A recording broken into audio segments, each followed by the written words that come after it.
One name gone cold, one path went thin. Keep your eyes open, we're going in.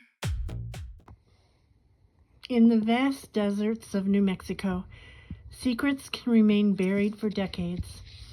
On November 20th, 1986, partial skeletal remains were discovered in a remote area of Socorro County. Nearly 40 years later, investigators still do not know who this woman was, where she came from, or how she ended up alone in the desert. Today, we share the story of Jane Doe, 1921 UFNM, a woman whose name has been lost to time, but whose case remains open and waiting for answers. Socorro County covers thousands of square miles of rugged desert terrain in central New Mexico.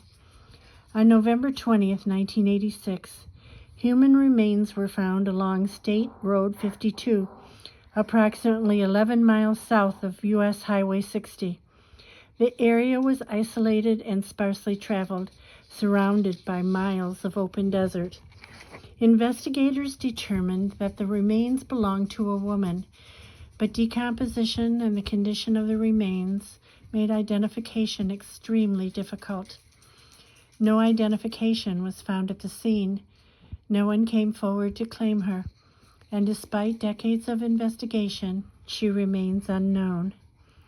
Investigators estimated that Jane Doe was between 25 and 35 years old.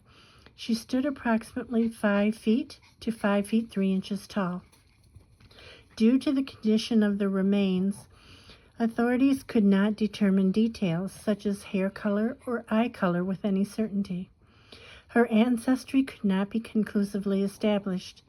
Some records indicate she may have been white, Hispanic, black, or biracial, highlighting the uncertainty investigators faced. The cause of death was never determined. Whether she died from natural causes, an accident, or foul play remains unknown. Although little remained of the woman herself, investigators carefully documented the clothing and items found with her. She was wearing blue sweatpants sold by Kmart, a red, white, and blue hooded poncho-style sweater, a dark blue belted sweater manufactured in the United Kingdom, a red T.O. Max pullover sweater, and a red knit blouse. One canvas shoe measuring approximately 11 inches in length was also recovered. Nearby, investigators found a gold-colored watch. These items may seem ordinary, but sometimes clothing and personal belongings become the most important clues in identifying an unknown person. Someone may recognize a distinctive sweater. Someone may remember a loved one who owned a similar watch. And sometimes the smallest detail can unlock an entire mystery. Unfortunately, this case began with very little evidence. The remains were skeletal, and investigators had limited forensic technology available in 1986.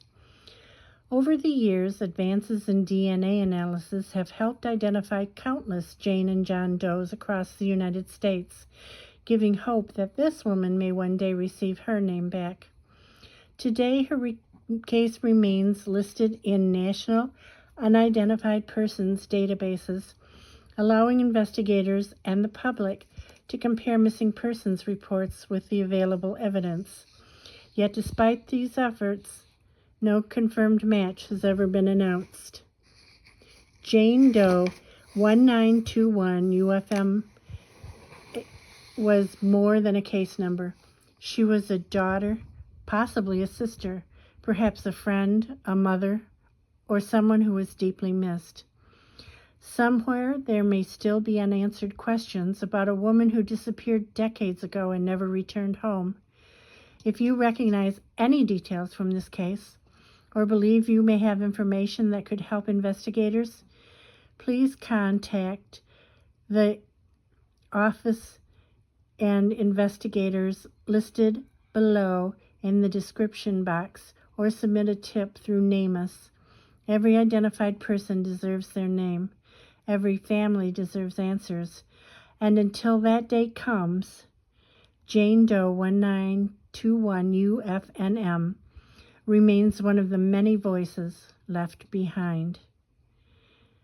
Because every missing person matters. Please subscribe to Voices Left Behind.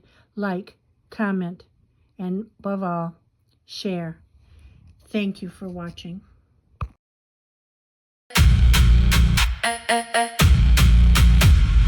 If you know a thing, say it now.